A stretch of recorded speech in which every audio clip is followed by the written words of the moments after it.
Sementara itu di Pilkada Wali Kota Makassar dari hasil sementara hitung cepat, Kota Kosong unggul 53% dari kandidat tunggal yang hanya memperoleh 46%. Ini membuat pasangan calon nomor urut 2 Muhammad Ramdan Pumanto yang telah didiskualifikasi dari kontestasi pemilihan wali kota melakukan sujud syukur bersama para pendukungnya.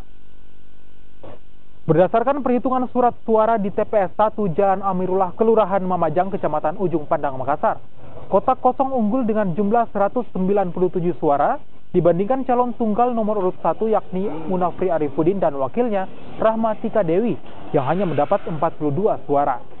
Selain unggul di beberapa TPS yang ada di Kota Makassar, Kota Kosong juga unggul dalam proses hitung cepat yang dilakukan Celebes Research Center dengan perbandingan 53% dan untuk paslon 1 yakni 46%. Calon nomor urut 2 yang didiskualifikasi Muhammad Ramdan Pumanto melakukan sujud syukur di rumah pribadinya bersama ratusan pendukungnya. Dani juga menilai kemenangan Kota Kosong ini membuat sejarah baru di Indonesia.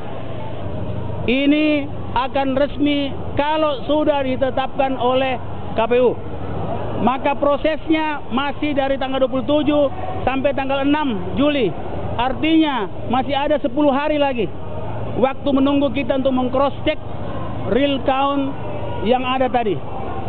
Yang ketiga adalah insya Allah ini menjadi pembelajaran bagi kita semua. Rakyat bersatu insya Allah tak terkalahkan. Sekali lagi, rakyat bersatu insya Allah tak terkalahkan.